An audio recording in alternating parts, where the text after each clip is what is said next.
Seigneur. Bonjour et bon sabbat dans le Seigneur. Nous sommes contents d'être ici en ce matin pour méditer sur la parole de Dieu.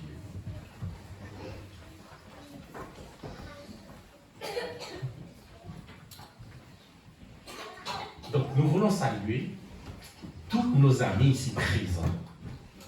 Vous êtes la bienvenue. Vous êtes chez votre Père. Donc, chez votre Père, c'est chez vous. Donc, venez quand vous voulez, parce que le Seigneur est toujours content de vous voir. Amen. Vous qui êtes déjà membre d'église, je n'ai pas besoin de vous dire que vous êtes la bienvenue. Vous êtes chez vous. Donc, Dieu est toujours content quand son église se réunit pour l'adorer. C'est pourquoi il a dit, quand 2 ou 3 sont réunis en mon nom, je suis au milieu d'eux. Donc nous voulons croire ce matin que le Seigneur est présent parmi nous. Amen. Comme d'habitude, à chaque fois que je prends la parole, je vous donne un compte rendu de certaines activités que nous organisons. Donc, nous avons 3 activités que nous voulons partager avec vous. Alors, le groupe Proximité Évangélique, c'est un groupe reconnu par l'Église. Donc, nous avons 3 activités que nous avons lancées. La première, c'est le don de livre, ce livre que nous avons, La Grande Controverse. Comme vous voyez, la première, là, c'est l'annonce que j'ai faite sur Marketplace, don de livre gratuit. Les gens demandent le livre comme du pain chaud sur Marketplace. Et en plus, j'ai écrit livraison gratuite. Donc, je livre ça chez la personne gratuitement. Et sabbat dernier, si vous avez remarqué, je pense que c'est 2 sabbats de cela, il y avait une femme qui était venue ici, elle a demandé une caisse de livres pour donner à ses amis. Elle a dit, j'ai plein d'amis, oh, on doit découvrir ça. Elle est venue jusqu'ici chercher une caisse de livres pour donner à ses amis. Donc, Dieu fait son travail. Et la deuxième, c'est le dépliant que nous avons déjà parlé de ce dépliant qui dit, les adventistes, que font-ils dans le monde, au Canada et au Québec en particulier? Donc, nous avons des copies, nous avons multiplié des copies, peut-être en avant on a quelques exemplaires.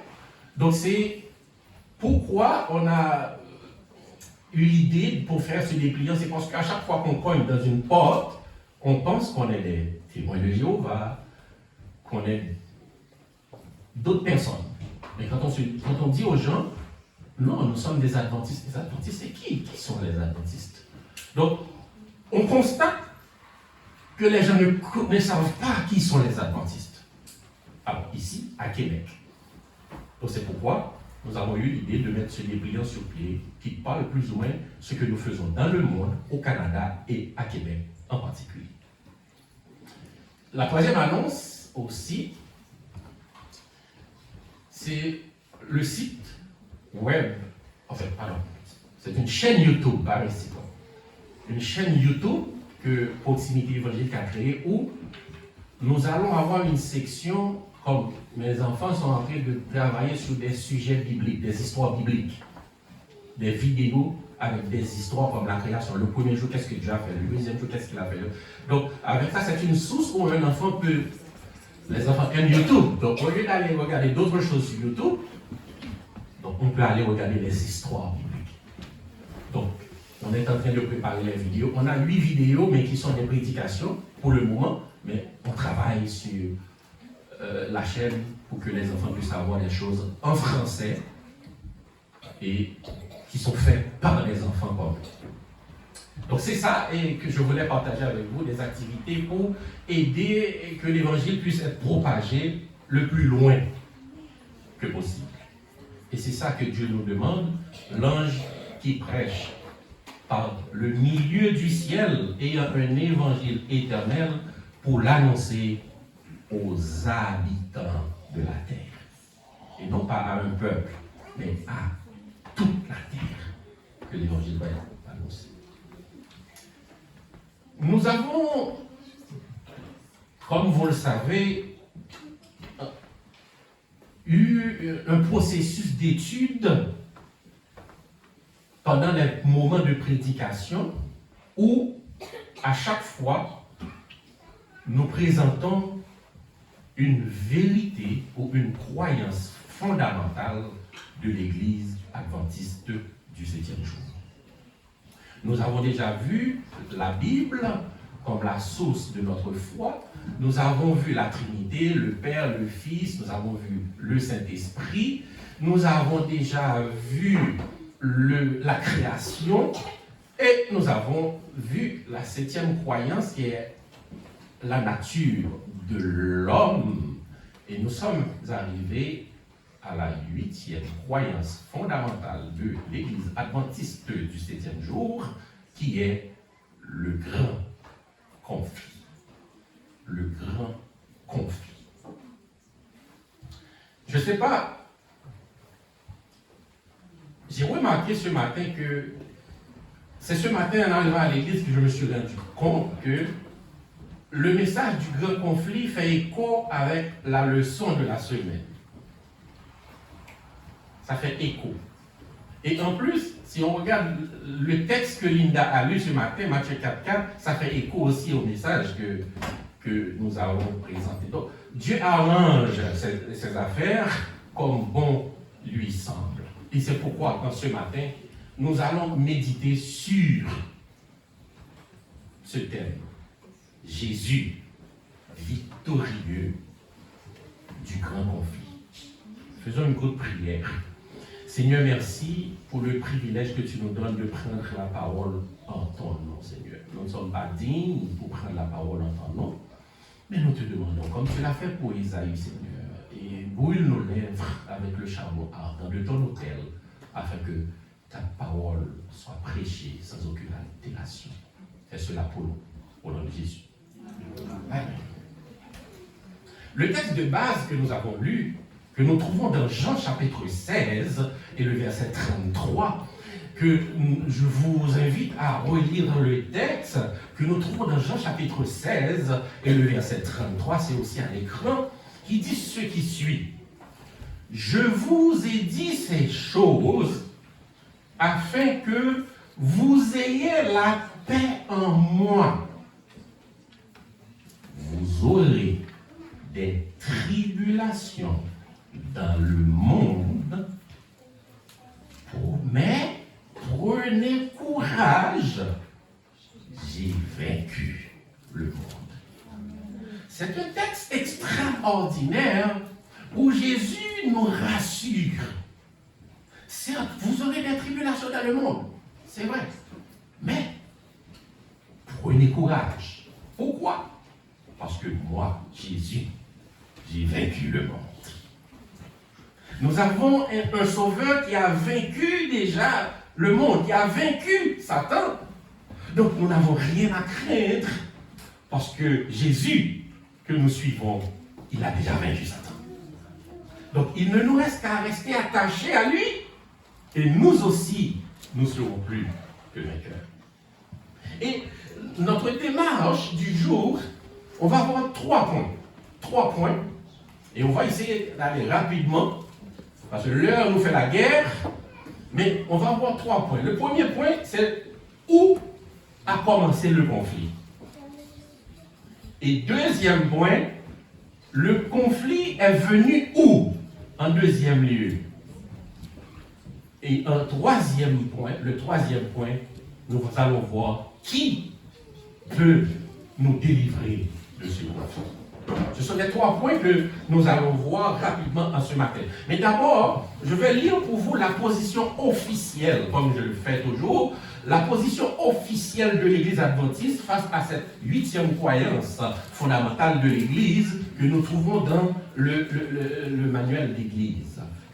Voici la position officielle de l'Église adventiste face à cette croyance. L'humanité tout entière est actuellement impliquée dans un vaste conflit entre le Christ et Satan. Concernant le caractère de Dieu, sa loi et sa souveraineté sur l'univers. Ce Ce conflit éclata dans le ciel lorsqu'un être créé, doté de la liberté de choisir, devint, par une exaltation de sa personne, Satan, l'ennemi de Dieu, et entraîna dans la révolte une partie des anges. Il introduisit un esprit de rébellion dans ce monde lorsqu'il incita Adam et Ève à pécher. Ce péché humain eut pour conséquence l'altération de l'image de Dieu dans l'humanité, la perturbation du monde créé et sa destruction lors du déluge planétaire. Comme le montre le récit historique de Genèse chapitre 1er à 11, au regard de toute la création, ce monde est devenu le théâtre du conflit universel dont, en fin de compte, le Dieu d'amour sortira finalement réhabilité. Et enfin, afin de prêter main forte à son peuple dans ce conflit, le Christ envoie le Saint-Esprit et les anges fidèles pour le guider, le protéger et le soutenir sur le chemin du salut. Fin de citation. Ça, c'est la position officielle de l'Église adventiste en ce qui a trait à cette 8e croyance fondamentale de l'Église adventiste du 7e jour. Mais, dans ce conflit, ce grand conflit, la Bible nous dit que tout ce que Dieu a créé était très bon. Mais il y avait une créature qui a rebellé contre Dieu. Comment la Bible nous montre et comment cela s'est-il passé? Si vous regardez dans votre Bible, dans Ézéchiel chapitre 28, les versets 13 à 16, vous allez voir comment ça a commencé. Comment ce conflit a-t-il débuté dans le ciel? Le texte nous dit, tu étais en Éden. Regardez bien, tu étais en Éden. Ici, ce n'est pas Éden terrestre. Ce n'est pas Éden terrestre. Donc, de la même façon qu'il y avait un sanctuaire dans le ciel, que l'Éternel avait demandé à Moïse de faire un sanctuaire sur la terre, mais de la même façon, le texte nous fait comprendre que tu étais en Éden, donc il y a un Éden dans le ciel. Si on comprend ce texte, parce que le texte n'est pas en train de parler d'un événement terrestre. Ok? Donc, il dit, tu étais en Éden, le jardin de Dieu. Ok? Tu étais couvert de toute espèce de pierres précieuses, de sardoine, de topaz, de diamant, de chrysolite, d'onyx, de jaspe, de saphir, d'escarboucle, d'émeraude et d'or. Tes tambourins et tes flûtes étaient à ton service, préparés pour le jour où tu fus créé. Tu étais un chérubin protecteur aux ailes déployées. Je t'avais placé et tu étais sur la sainte montagne de Dieu. Tu marchais au milieu des pierres étincelantes. Tu as été intègre dans tes voies depuis le jour où tu fus créé jusqu'à celui où l'iniquité a été trouvée chez toi. Par la grandeur de ton commerce, tu as été rempli de violence et tu as péché. Je te précipite de la montagne de Dieu et je te fais disparaître, chérubin protecteur du milieu des pierres étincelantes. Voilà. Voilà. La Bible nous montre comment ça a commencé. Cet ange, cet astre brillant, fils de l'aurore, couramment qu'on appelle Lucifer, ange de lumière, a rebellé contre Dieu. Il a rebellé. Et la Bible nous explique, dans Ésaïe chapitre 14, la Bible nous explique qu'est-ce qu'il a fait. Ésaïe chapitre 14, versets 13 et 14, il dit, tu disais en ton cœur, je monterai au ciel, j'élèverai mon trône au-dessus des étoiles de Dieu.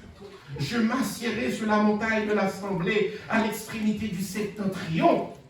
Je monterai sur les sommets des nues. Je serai semblable au Très-Haut. Donc, serait semblable au Très-Haut. L'orgueil. Il ne se contentait pas de sa position, il voulait la position de Dieu. L'orgueil, à l'église, ça peut nous arriver. On n'aime pas notre position, on veut la place de l'autre. L'orgueil, le grand conflit commence là. L'orgueil de notre cœur, le moi. C'est moi qui dois être là, c'est moi qui dois faire ça. Si je ne prêche pas, personne ne sait prêcher. Si je ne chante pas, personne ne sait chanter. Si je ne fais pas ça, personne ne peut le faire. Le moi. Et c'est ça qui a commencé dans le ciel. Le grand conflit.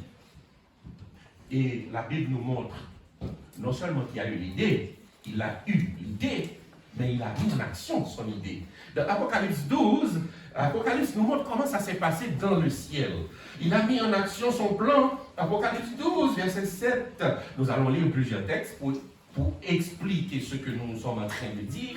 Donc, Apocalypse 12, verset 7 à 9, il nous dit, le texte souligne pour nous des faits extrêmement importants. Parce que le texte, Apocalypse chapitre 12, verset 7 à 9. Le verset 7 nous dit, et il y eut guerre dans le ciel. Voilà. Il met en action son plan. Il a éclaté la guerre dans le ciel. Ne me demandez pas comment a été la guerre. Je ne sais pas, je n'étais pas là, d'accord? Mais la Bible me dit qu'il y avait guerre dans le ciel. Aujourd'hui, on pouvait penser à bombes atomiques, missiles, etc. Aujourd'hui, mais je ne sais pas comment ça s'est passé dans le ciel, d'accord? Mais il y eut guerre dans le ciel. Michel, le nom de Jésus, Michael, celui qui est comme Dieu, et ses anges combattirent contre le dragon. Et le dragon et ses anges combattirent. Il y avait un combat. Comme je vous dis, je ne peux pas vous décrire ce combat parce que je n'étais pas là, d'accord? Je ne peux pas. Mais il y avait un combat. Mais le texte, verset 8, nous dit que mais ils ne furent pas les plus forts. Et leur place ne fut plus trouvée dans le ciel. Et le verset 8 nous dit, le verset 9, pardon, et il fut précipité. Le grand dragon, le serpent ancien, appelé le diable et Satan, celui qui séduit toute la terre, il fut précipité sur la terre et ses anges furent précipités avec lui. Donc, vous voyez, le combat a commencé là-haut, dans le ciel. Et le texte nous dit que le grand dragon, le serpent ancien appelé Satan, le diable, a été précipité sur la terre. Donc, c'est la conséquence de sa rébellion, de son orgueil. Et c'est ça que dans Ésaïe, on va voir que Ésaïe nous dit, dans Ésaïe chapitre 14, verset 12, il dit, « Te voilà tombé du ciel, astre brillant, fils de l'aurore. Tu es abattu à terre, toi, le vainqueur des nations. » Et Jésus, dans Luc 10, verset 18, a fait une déclaration. Il dit que Jésus leur dit, « Je voyais Satan tomber du ciel comme un éclair. » Jésus a dit, je voyais Satan tomber du ciel comme un éclair. Donc, sa place ne fut plus trouvée dans le ciel. Maintenant, la question, en lisant cette texte, certains se demandent, mais pourquoi Dieu a-t-il précipité Satan et ses anges sur la terre? Oui, je sais que la question, j'ai entendu pas mal, plusieurs fois cette question, pourquoi Dieu a précipité Satan sur la terre? Eh bien, rassurez-vous, ce n'est pas Dieu qui a précipité Satan sur la terre. Vous allez voir dans le texte. Mais à la lumière de la Bible et des écrits de Madame White, on peut comprendre que ce n'est pas Dieu qui a choisi la terre pour Lucifer devenu Satan, il l'a choisi lui-même. Regardez dans Apocalypse 12, 12. Apocalypse 12, verset 12. Regardez bien ce que le texte nous dit. Le texte ne nous dit pas que c'est Dieu qui a envoyé Satan sur la terre. Regardez bien, Apocalypse 12, verset 12. Il dit que c'est pourquoi, réjouissez-vous, cieux, et vous qui habitez dans les cieux. Malheur à la terre et à la mer, pourquoi? Car le diable est descendu vers vous. Il est descendu vers la terre. Donc ce n'est pas Dieu qui a dit, toi tu vas sur la terre. Il a choisi la terre. Et ce matin, j'étais en train de discuter avec le frère Spadin et sur un passage que j'ai cherché ce passage.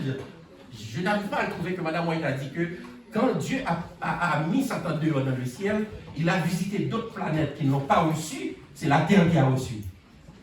Je n'ai pas trouvé le passage, je ne peux pas confirmer ça, d'accord? Mais j'ai entendu ça et puis j'ai cherché pendant toute la semaine cette déclaration, je n'ai pas trouvé. J'ai pas trouvé. Mais j'ai entendu des pasteurs, des prédicateurs qui disent que, et quelque part, Madame White a dit que toutes les planètes ont mis dehors Satan. Il dit non, on ne veut pas t'accueillir. Mais la Terre a accueilli. D'accord? Je ne peux pas vous prouver parce que je n'ai pas vraiment la référence, d'accord? Mais j'ai entendu des pasteurs et des prédicateurs qui disent ça. Mais ce que j'ai trouvé, moi, dans le texte, Madame White, dans Principe de foi chrétienne, page 79, voilà ce que Madame White dit. Dans Principe de foi chrétienne, page 79, il dit que quand Satan fut expulsé du ciel, il résolut de faire de la terre son royaume. Donc c'est lui. Il a résolu de faire de la terre son royaume. Il a dit, si je séduis Adam et Ève, pensait-il, leur patrimoine passera entre mes mains, puisqu'ils m'auront choisi pour leur souverain. D'ailleurs, le péché ne pouvant être pardonné, Adam et ses descendants seront mes sujets légitimes, et le monde m'appartiendra.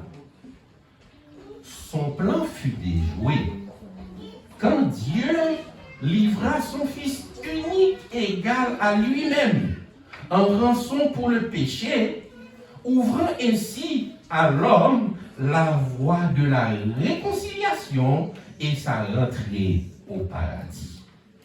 Mais, écoutez bien cette dernière phrase, mais pour que la terre pût être arrachée aux griffes de l'usurpateur, il fallait que ce litige ouvert dans le ciel fut tranché sur le terrain même que l'adversaire réclamait comme sien.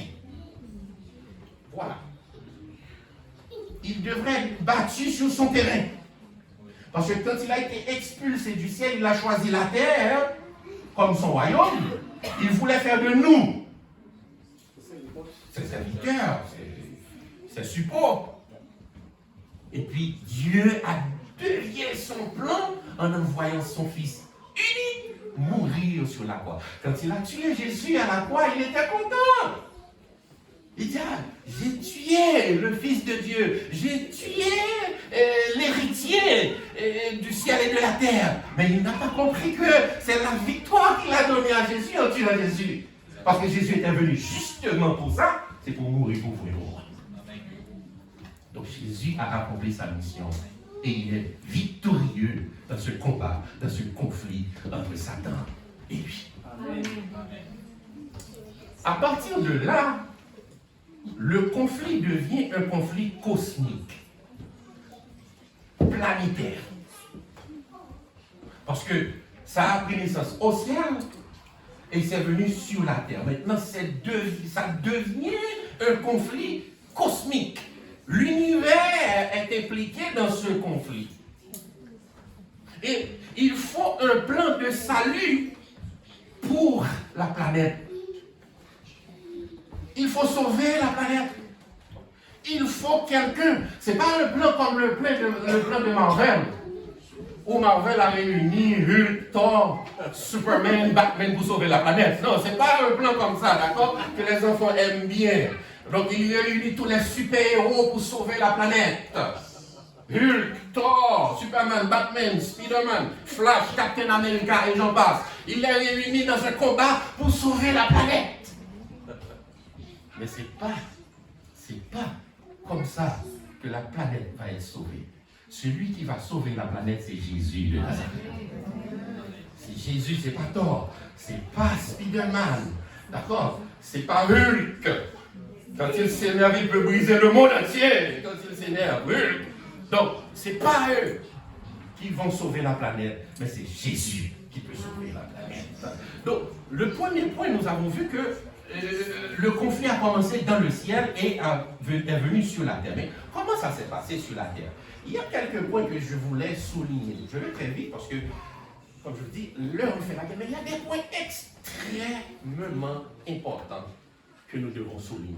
En lisant le deuxième point, nous allons faire une comparaison entre Genèse chapitre 2, versets 16 et 17, avec Genèse chapitre 3, versets 1 et 4.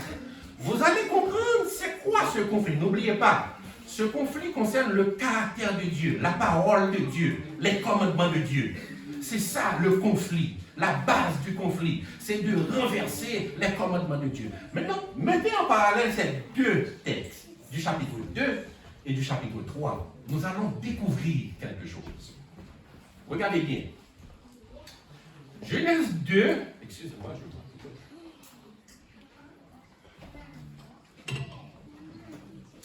Genèse 2, verset 16, nous dit: l'Éternel Dieu donna cet ordre à qui? À l'homme. Il faut souligner, à l'homme. Ici, ce n'est pas anthropos. Quand on parle anthropos, on dit femme et homme, garçon et fille. Mais là, ce n'est pas anthropos. C'est à l'homme, Adam. L'homme Adam. Adama. Dieu donna cet ordre à l'homme.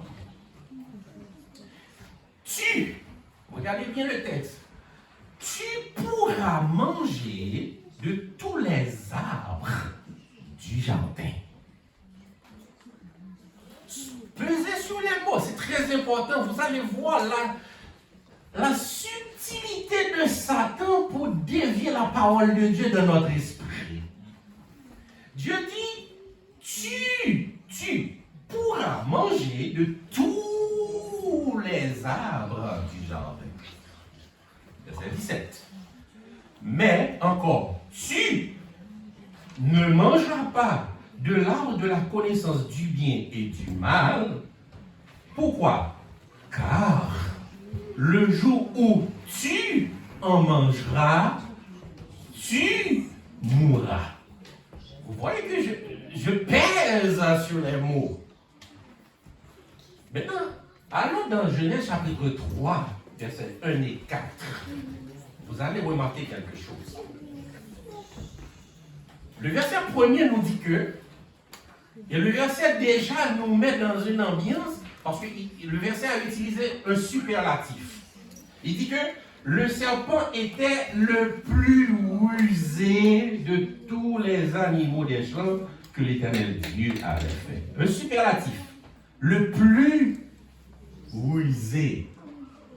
C'est pas pour rien, les mots sont là, donc ça signifie quelque chose. Pourquoi le serpent était-il le plus rusé de tous les animaux des champs que Dieu avait fait? Regardez le reste du verset. Il dit, à chaque fois que vous voyez ce mot, dit, ça doit attirer notre attention. Pourquoi? Le verbe ici, dire, c'est le verbe divin, ou quand Dieu créa. Dieu dit que la lumière soit et la lumière fut. Dieu dit. Le texte nous attire notre attention pour nous faire comprendre une chose. Le serpent est venu et il a dit à la femme. Il se fait Dieu pour la femme. Il se fait Dieu pour la femme. Et regardez, il n'a pas été voir Adam, il a été voir Ève. Et il dit à la femme, Dieu a-t-il réellement dit, regardez, vous ne mangerez pas de tous les arbres du jardin? Qu'est-ce que vous remarquez? La subtilité. Quelle subtilité que vous remarquez? Genèse 2, verset 16, Dieu dit, tu pourras manger de tous les arbres du jardin. Et dans sa subtilité, c'est pourquoi on dit, la confusion, c'est exactement ça. C'est prendre la vérité et juste la déformer. C'est juste la déformer. Donc, il n'a pas dit que Dieu n'a pas dit. Il est venu justement sur ton terrain à toi. Dieu a-t-il réellement dit quoi? Que vous, pas toi, Ève. Quand Dieu s'adressait à Adam, il s'adressait à Adam, tu. Mais lui, il dit vous, parce que son plan, c'est de me faire périr la planète Terre. Il dit, vous ne mangerez pas de tous les arbres du jardin. C'est le contraire que Dieu avait dit. Dieu a dit, tu pourras manger de tous les arbres du jardin. Mais il dit, Dieu a dit que vous ne pouvez pas manger de tous les arbres du jardin. C'est tout à fait contraire de ce que Dieu a dit. Et au verset 4, il dit, alors le serpent dit encore à la femme, vous ne mourrez point. Donc, c'est qui le menteur? Parce que là, il y a un menteur. Parce que Dieu dit, le jour où tu en mangeras, tu mourras. Lui, il dit, vous ne mourrez point. C'est qui le menteur? Parce que c'est Dieu qui dit la vérité. La vérité, c'est Dieu qui dit. C'est ça la subtilité. Le plus souvent, Satan ne va pas venir avec de grandes cérémonies, de grandes choses. Oui, il va faire de grandes merveilles, etc. pour attirer votre attention. Mais des fois, c'est une petite chose dans laquelle même que tu crois qu'il va utiliser pour détourner ton attention.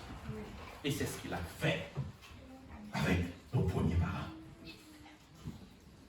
Et une chose encore qui devrait attirer notre attention dans Genèse 3, le verset 6. Le texte nous révèle une chose aussi, le verset 6. Il nous dit que la femme vit que l'arbre était bon à manger et agréable à la vue. C'est comme quoi, après le péché, c'est à ce moment que Ève arrive à voir. Lisez le texte pour comprendre bien. Le texte me dit que, c'est le texte qui me dit, la femme vit, elle voit que l'arbre était bon à manger et agréable à la vue. Ok? Et qu'il était précieux pour elle d'ouvrir son intelligence. Et elle a pris l'arbre et en mangea. Regardez le verset 2, chapitre 2, verset 9. Regardez ce que Dieu avait dit quand il a fini de créer. C'est comme quoi le péché, des fois, c'est le péché qui nous fait voir la vérité. Mais au fond, Dieu nous avait déjà dit la vérité. Regardez dans Genèse chapitre 2, verset 9, là, le texte nous dit, le chapitre 2, l'Éternel Dieu fit pousser du sol des arbres de toute espèce, agréables à la vue, à voir et bon à manger. Je ne sais pas si vous voyez le parallèle. Dieu avait déjà dit que les arbres sont agréables à voir et bons à manger. Mais voilà que le texte me dit, le chapitre 3, verset 6, que c'est à ce moment, quand elle finit de pécher, qu'elle a vu que l'arbre était bon à manger et agréable à la vue. Le péché. Dans le conflit, c'est la guerre contre la parole de Dieu. Dieu dit à droite, l'autre dit à gauche. Dieu dit septième, l'autre dit poignée. Dieu dit marche, l'autre dit non, couche-toi. Donc c'est le contraire, il veut contredire tout ce que Dieu dit. Mais n'oubliez pas, il y a toujours des conséquences. Il y a toujours des conséquences. Donc les conséquences, vous connaissez, c'est que après avoir péché, les enfants d'Adam et Ève, l'aîné a tué le péché. Conséquence du péché. Conséquence. Tout péché a des conséquences. Parce que Dieu pardonne le pécheur, mais le pécheur paiera la conséquence de ses péchés. Dieu aime le pécheur, pas le péché qui est dans le pécheur. Parce que Dieu déteste le péché, mais il aime le pécheur. C'est pourquoi sa mission, c'est de sauver le pécheur. Mais en laissant, parce que Dieu ne nous sauve pas dans le péché, Dieu nous sauve du péché. Il faut sortir dans le péché. Et c'est ça la conséquence quand, dans le conflit, quand on se détourne de la parole de Dieu. Dans le grand conflit, c'est un conflit contre la loi de Dieu. C'est un conflit contre la parole de Dieu. On met en question les commandements de Dieu. On met en question le sabbat. On met en question tout ce que Dieu dit. On met en question même à l'église. Des membres d'église sont en train de mettre en question la parole de Dieu. Attention, je ne dis pas qu'on ne doit pas poser des questions. C'est autre chose. Parce que c'est Dieu qui dit, venez et plaidons. Donc Dieu veut qu'on lui pose des questions, qu'on communique avec lui. C'est autre chose. Là, cette mise en question, c'est mise en doute la parole de Dieu dans l'esprit des autres. Pousser les autres à douter de la loyauté de Dieu. C'est ce que fait Satan, c'est de pousser l'humanité à douter de la loyauté de Dieu. Donc toute la race humaine doit comprendre que on doit prendre position dans ce conflit. Il n'y a personne qui est neutre dans ce conflit. Personne. Personne. Il y a personne qui dit, ah, moi je ne vais pas à l'église, moi je ne crois pas aussi dans Satan, moi je suis neutre. Ah, dis-moi, tu es neutre. Ce n'est pas une voiture, c'est une voiture que je vois qu'on peut mettre sur neutre. Ce n'est pas une voiture. Tu dois prendre position, soit pour Dieu, soit pour l'autre. Il n'y a pas de neutre. Pas de neutralité. Quelque part, tu prends position pour quelqu'un. Dans ce que tu fais, dans ce que tu dis, dans ta façon de vivre, tu prends position pour quelqu'un. Soit pour Dieu, soit pour l'autre. Et c'est pourquoi Josué a dit, jusque à quand clocherez-vous des deux côtés? Des fois on fait Dieu aujourd'hui, l'autre demain. Le sabbat, je suis content, j'ai un costume, hein. Je viens à l'église, tout le monde voit. Oh, tout le monde me voit. Oh ouais, c'est un vrai chrétien, lui, il a une Bible, il a un costume. Oh ouais, c'est un vrai chrétien. Mais pendant la semaine, au bureau, à l'école, au cégep, à l'université, dans les rues, dans l'autobus, comment je suis? Est-ce que je suis encore ce chrétien qui est là devant vous, en train de vous dire pleine parole?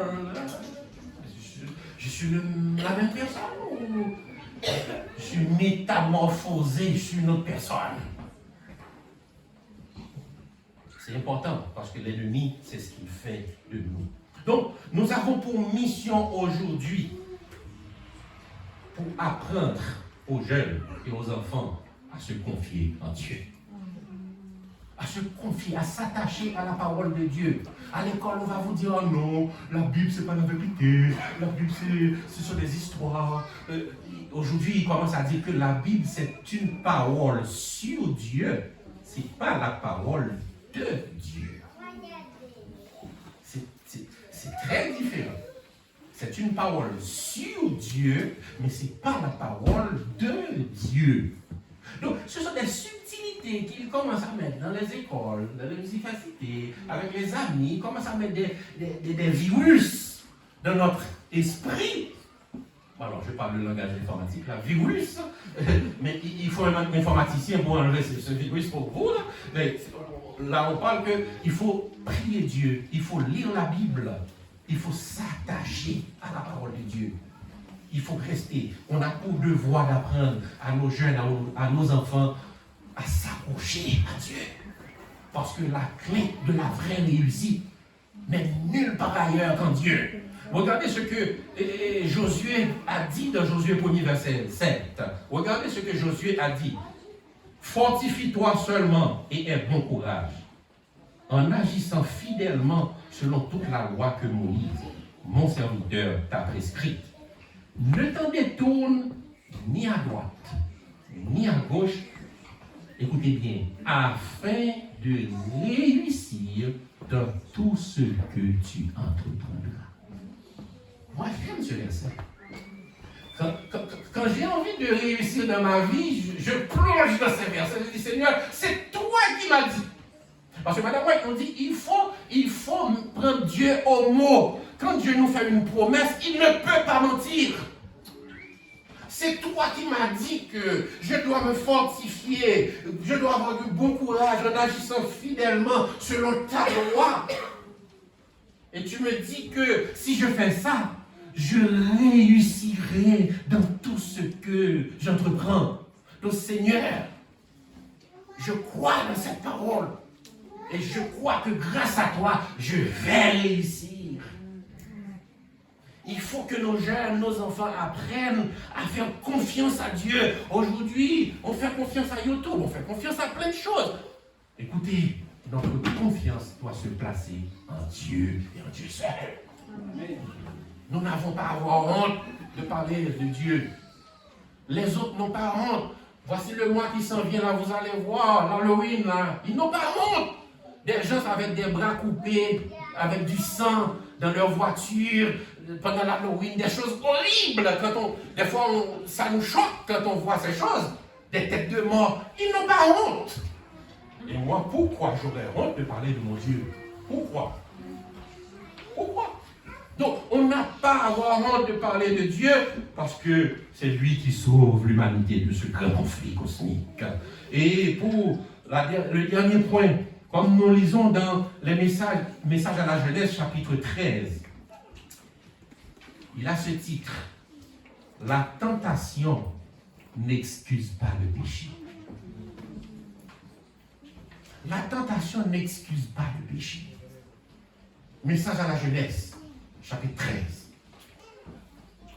La tentation n'excuse pas le péché. Parce que la Bible me dit dans Hébreux chapitre 4, verset 15, que Jésus a été tenté comme nous en toutes choses sans commettre de péché. En sorte que la tentation n'excuse pas le péché.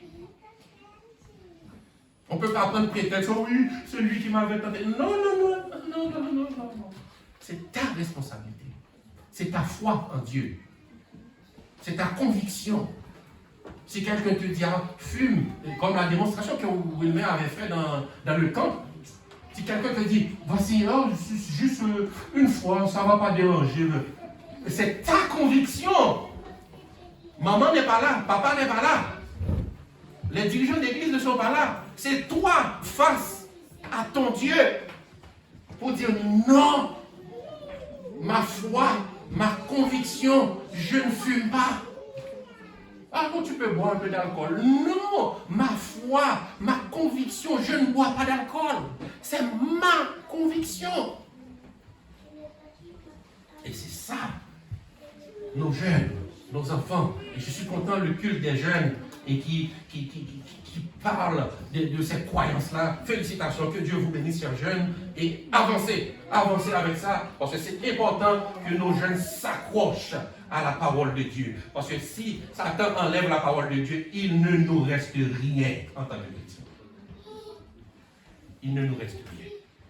Donc, restons accrochés à la parole de Dieu. Donc, on l'a vu de la même façon qu'il a tenté Adam et Ève pour le manger. De la même façon aussi, il avait tenté Jésus.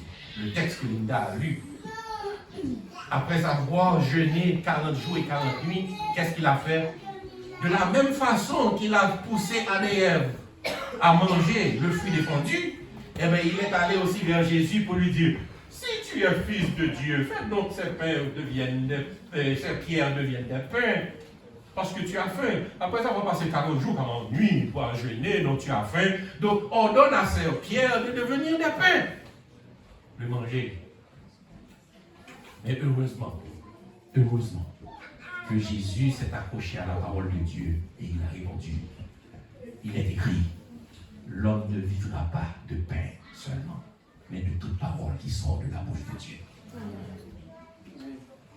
C'est un combat. C'est un conflit entre la parole de Dieu et la parole de l'autre. Maintenant, nous devons être fiers avec la parole de Dieu dans nos mains. Le bouclier de la foi, comme a dit Éphésiens. Nous devons avoir confiance en la parole de Dieu. Et enfin, le troisième point. L'innocent qui paie pour bien en parler. Il faut quelqu'un pour payer dans ce conflit. Dans ce conflit, il faut quelqu'un qui paie pour le péché de l'humanité. Il faut quelqu'un pour payer cela. Et c'est ça que le texte que nous avons lu au début, le texte que nous avons lu dans Jean chapitre 16, verset 33, il nous dit, je vous dis ces choses afin que vous ayez la paix en moi. Vous aurez des tribulations dans le monde. Mais prenez courage. J'ai vaincu le monde. Amen. Dans ce grand conflit, nous allons avoir des tribulations. Nous allons rencontrer des problèmes. Problèmes à l'école, problèmes à l'université, problèmes au travail, problèmes partout. Mais l'assurance que Jésus nous donne, c'est que nous devons prendre courage parce qu'il a vaincu le monde. Amen. Donc nous n'avons rien à craindre. Notre Sauveur a vaincu le monde. Et il nous dit que cette paix qu'il nous offre, Ce n'est pas la paix que le monde donne. Dans Jean 14, 27, il dit, je vous laisse la paix. Je vous donne ma paix. Je ne vous la donne pas comme le monde donne. Que votre cœur ne se trouble point et ne s'alarme point. Donc, la paix que Jésus nous donne, ce n'est pas la paix que le monde donne. Parce que la Bible nous dit que quand les hommes parlent de paix et de sûreté, qu'est-ce qui arrive? Une ruine soudaine. Moi, je viens de pays où il y a beaucoup de missions de paix, avec des armes lourdes, des M60, M50. La paix. Les hommes annoncent la paix, des missions onusiennes, la paix, ils apportent la paix, la paix. Mais écoutez, la vraie paix se trouve en Jésus, frères et sœurs.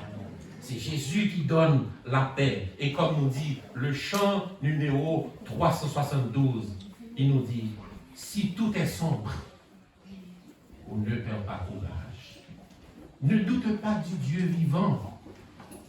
Même au milieu des fureurs de l'orage, demeure en paix. Crois seulement. Même au milieu des fureurs de l'orage, nous pouvons demeurer en paix. Seulement, nous devons avoir la confiance en Dieu. Faire confiance à Dieu. Pour finir, on raconte l'histoire de ce que j'aime chez les adventistes, les baptistes, les pentecôtistes, les catholiques. C'est très intéressant ce livre. C'est Pasteur Van Diemen qui a écrit ce livre. Il nous raconte que des missionnaires, tandis que tout le monde s'agitait dans le bateau, oui, nous allons mourir. Le calme revint. Les autres étaient tellement inquiets, ou du moins étonnés pour dire que, mais écoutez, tout le monde était agité, on cherchait une solution, mais toi tu restais là sans rien dire, sans rien faire. Il dit, écoutez, je faisais quelque chose. Parce que pendant que le bateau s'agitait, moi je récitais le psaume 23 dans mon cœur. L'Éternel est mon berger. Je ne manquerai de rien. Il me fait reposer dans le vert pâturage. Il me dirige vers les eaux paisibles. Il restaure mon âme. Il me conduit dans les sentiers de la justice à cause de son nom. Quand je marche dans la vallée le long de la mort, je ne crains aucun mal, car tu es avec moi. Ta houlette et ton bâton me rassurent. Tu dresses devant moi une table en face de mes adversaires. Tu induis ma tête et ma coupe déborde. Oui, le bonheur et la grâce m'accompagneront tous les jours de ma vie. Et j'habiterai dans la maison de l'Éternel jusqu'à la fin de mes jours. Il dit, je récitais le psaume 23. C'est ça mon assurance, c'est que même quand le bateau s'agitait, je sais que mon Dieu est là. Dans ce grand conflit, il est là. Il est toujours là auprès de nous. Chers frères et sœurs, tandis que je vais m'asseoir, j'aimerais que vous ayez cette assurance que Dieu est toujours là avec vous. Il ne vous abandonne jamais. Parce qu'il a dit, même quand votre père vous abandonne, même quand votre mère vous abandonne, moi, je ne vous abandonnerai jamais. Qu'il en soit ainsi pour vous et pour moi, frères et sœurs. Que le Seigneur vous bénisse. Amen.